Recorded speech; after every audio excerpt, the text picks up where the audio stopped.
Hey, what's going on, guys? First and foremost, I'd like to welcome you all to this new project, the software, the online Bitcoin wallet, however you want to call it. But just know that this system is designed specifically to generate yield for absolutely everyone that touches it, that deals with it, plays around with it. Is no scam like in DeFi or these cheap ICOs that come in and the developer wants to take your money. So I really am excited to show you guys a lot of things that are going on within this project. But in this specific video, I want to focus on the minimum deposit requirement that's needed when you transfer funds into your wallet, even to the point where I want this to be so obvious to any and everybody before they can register for a wallet. This is something you guys need to know right up front, that there is a minimum deposit requirement. And it's to the sum of maybe about um, 30, 35 pounds or something like that. But in order to register for your wallet, all you need is an email address, but you will first have to click on this link in order to enable this section here. And this, like I say, this is obvious to everyone. Understand that there is a minimum deposit. If you send anything less than this amount to your wallet from the blockchain, now I want to emphasize it is transactions from the blockchain, not within wallets within this system, right? So if I'm in this system, somebody else is in this system, both of us have wallets in this system, I can send a payment to you for any amount. I can send you $1 worth of Bitcoin, 1 cent. I can send you 1 Satoshi, right? That's not relevant here. This is strictly for on-chain deposits or those coming from the Bitcoin blockchain. Okay, so there's a reason and a purpose that this minimum deposit requirement is in place, and that is to help prevent the system from incurring losses due to low amounts of Bitcoin coming into the system. So let me explain a little bit how the Bitcoin network works in regards to sending, receiving payments. Okay. So there is something on the blockchain called unspent transaction outputs. Okay. Or UTXOs. I'm not going to spend time talking about it in the video because that's not what it's about. But if you want to research it, just look up Bitcoin UTXO or unspent transaction outputs. Okay. So in this diagram here, let's consider this yellow section to be a Bitcoin address. Okay. And we will consider each one of these to be an unspent transaction output. Okay, so essentially these are outputs from an input that someone submitted to the blockchain. And as an output, we receive these funds. So whoever sent this payment, they sent it to your wallet. Now, whoever sent this payment also sent it to my wallet, or more specifically, my Bitcoin address. But they sent me multiple. And even though they're coming to the same address, each one is a separate transaction. Okay, so each one of these are separate transactions that holds a certain amount of Bitcoin. So let's say in this example, let's say this is your Bitcoin address. This is my Bitcoin address. Someone sent you $100. You're sitting on $100. Someone sent me $100. I'm sitting on $100 in this address, but they sent me in denominations of $10 each. So I'm sitting on 10 UTXOs.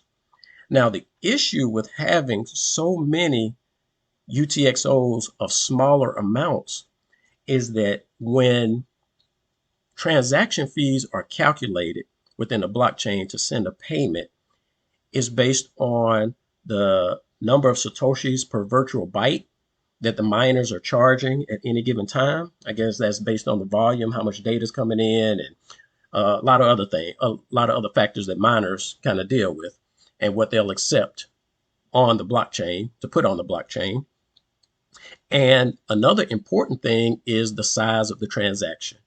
Now, When considering the size of the transaction, each one of these transaction outputs consists of a certain amount of data. That depends on the type of address that sent it or where it's going to, whether it's a legacy address, SegWit, blase, blase. That's not here, neither here nor there for this discussion, but let's just understand this. If you were sitting on $100 here, I'm sitting on $100 here, you want to send $10. Let's say you want to send $10 to someone. You can send them $10, and when sending it, it's going to look through all of your address and say, okay, I have a unspent transaction here of $100. So it doesn't like just take $10 out of this. You have to, once you spend something, you have to spend the whole transaction. Okay.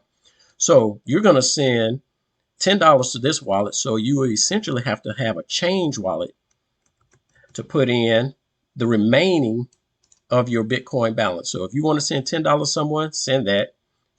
And then you'd send, let's say, $80 worth of Bitcoin to this one. The remaining would apply to the transaction fees that the miner gets. And again, that's all based on where in the blockchain, how quick you want to get your transaction out there in the system. Okay. So the faster, the more you're going to pay. But you also have to consider the size. And in this particular example, notice that you have three UTX or three transactions that you have to combine in your transaction. Now, there are some other things, but for the sake of simplicity, we'll just keep it and say, hey, we have three. You have one input and you have two outputs. Okay.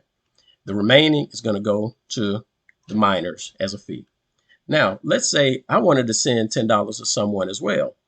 So I'll say, okay, I'm going to send them $10. But what happens for me, right?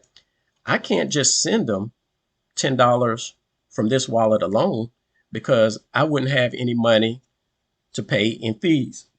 Therefore, my transaction would never hit the blockchain. So I have to be able to pay fees.